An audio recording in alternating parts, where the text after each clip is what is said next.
Learning English at wclub.live. This episode is called Falling in Love. It is a dialogue between Maya and Jorge about that old story, a boy and a girl. Let's get started.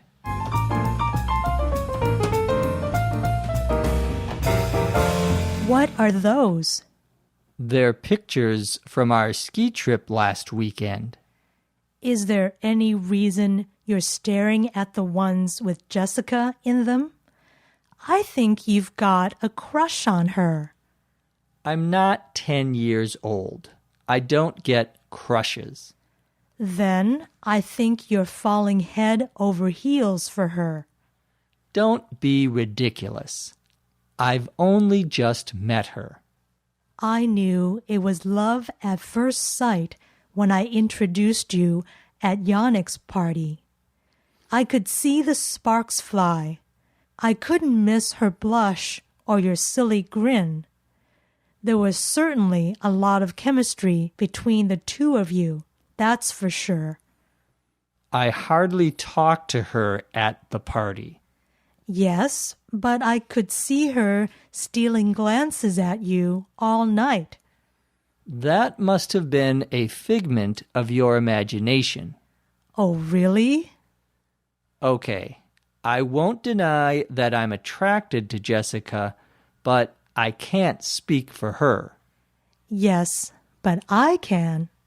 What? She asked me about you. When? Yesterday, at lunch. What did she say? What did you say? That's for me to know and for you to find out.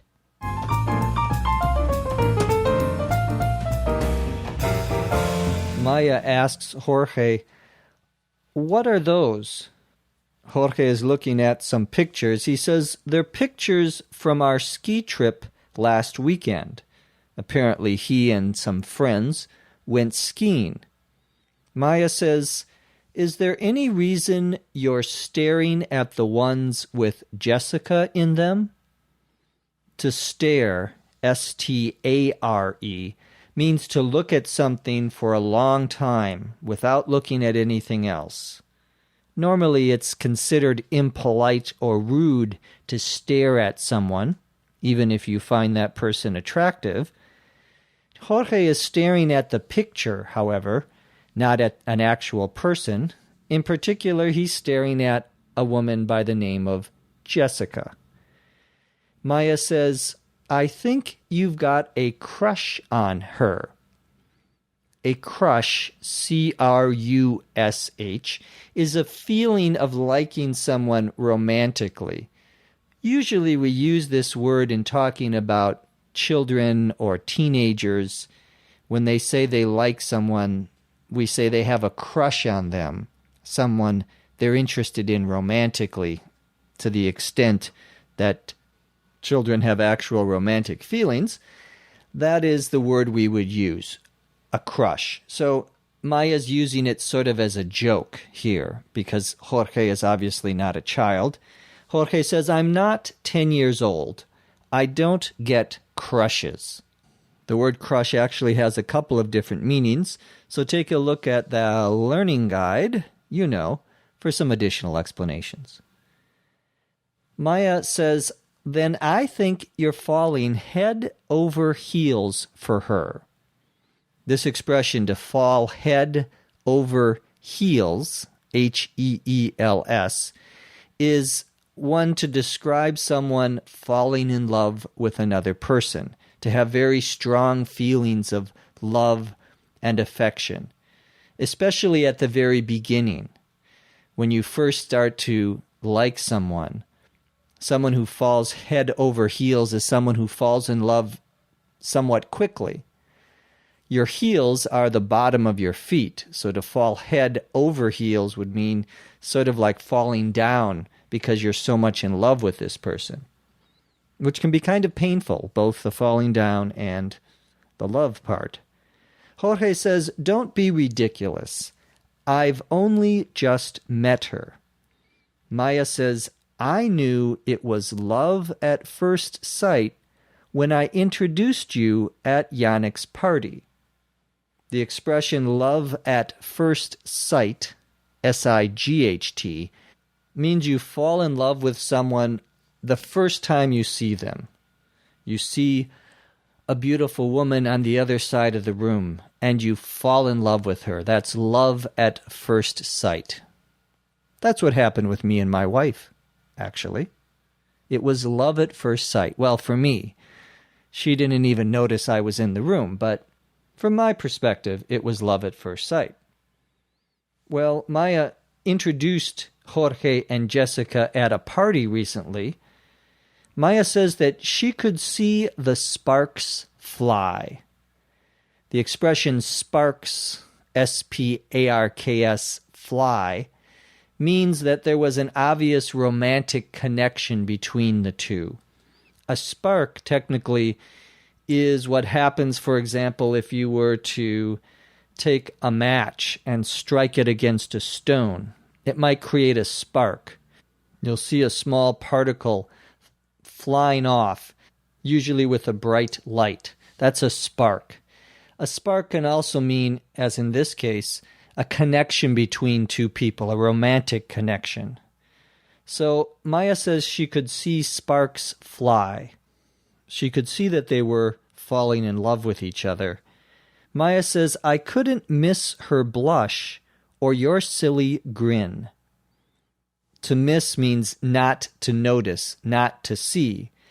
So when Maya says, I couldn't miss, she means it was obvious to me that she was blushing and you had a silly grin.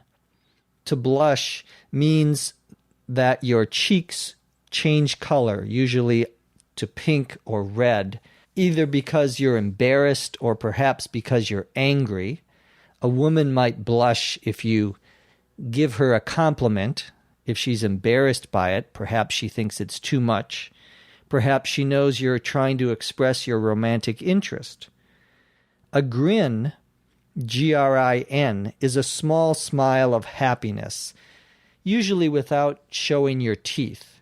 So Jorge was happy and Jessica was blushing because perhaps of something that Jorge said. Maya insists that there was certainly a lot of chemistry between the two of you. Chemistry, in this context, means a romantic attraction between two people, where each person is interested in the other. He likes her and she likes him. Sometimes if you're watching a movie and you see that there's a couple in a movie who are supposed to be in love with each other, but it doesn't really seem by their acting that they're in love with each other, we might say they don't have any chemistry. There's no obvious romantic connection with their characters, with their acting in this case. Jorge says, I hardly talked to her at the party. I hardly means very little. I didn't talk to her very much. Maya says, yes, but I could see her stealing glances at you all night. A glance, G-L-A-N-C-E, is a quick look at someone. We use the expression to steal a glance, meaning that you look at someone quickly without them noticing that you are looking at them. This usually indicates that perhaps they're interested in you. To steal here means to do it without the other person noticing. Jorge says that must have been a figment of your imagination. The expression to be a figment, F-I-G-M-E-N-T, of your imagination means that it's something that you made up, something that you invented, something you imagined that's not real, not true. Maya says, oh, really? Jorge says, okay. Now he confesses, I won't deny that I'm attracted to Jessica, but I can't speak for her. He says, I won't deny, meaning I will tell you the truth. I won't say it isn't true. I am attracted to Jessica. Attracted to means that you like someone, you think you're interested in them in a romantic way, You haven't necessarily fallen in love with them yet, but you're attracted to them. You can be attracted to someone who isn't your romantic interest, someone you see in the movie or someone you see walking down the street. Many times you'll feel some sort of physical attraction for that person. And if you're single, you may then go up and talk to that person. Probably not, if you're like me, but I'm not single, so it's not a concern for me, is it? Jorge says that he can't speak for her, meaning for Jessica. To speak for someone means to speak on behalf of another person, to give the other person's ideas or opinions. This is often necessary if the other person isn't there. You may talk to them and you agree on some things, and then you go to a meeting and you say, well, I'm going to speak for Billy. I'm going to speak for Laura. These are her ideas, her opinions. Hopefully she's given you permission to speak for her.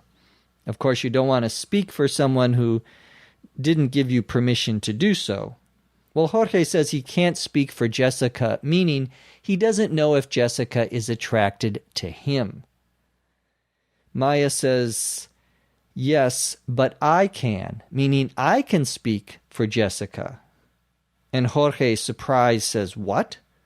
Maya says, Jessica asked me about you. Jorge asks when.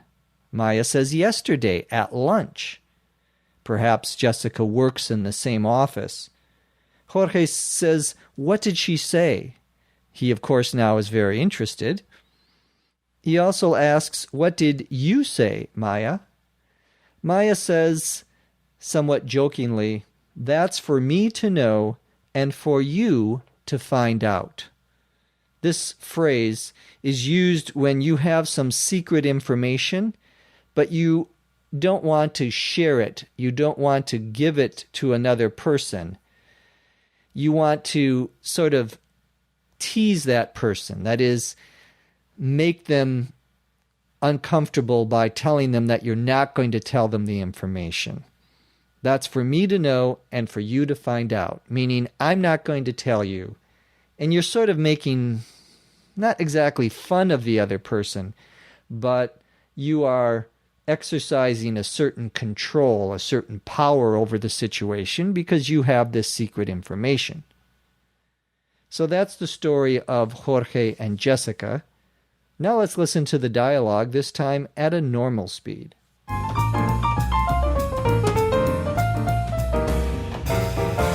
What are those? They're pictures from our ski trip last weekend. Is there any reason you're staring at the ones with Jessica in them? I think you've got a crush on her. I'm not 10 years old. I don't get crushes. Then I think you're falling head over heels for her. Don't be ridiculous. I've only just met her. I knew it was love at first sight when I introduced you at Yannick's party. I could see the sparks fly. I couldn't miss her blush or your silly grin. There was certainly a lot of chemistry between the two of you. That's for sure. I hardly talked to her at the party. Yes, but I could see her stealing glances at you all night.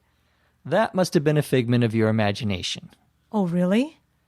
Okay, I won't deny that I'm attracted to Jessica, but I can't speak for her. Yes, but I can. What? She asked me about you. When? Yesterday, at lunch. What did she say? What did you say? That's for me to know and for you to find out.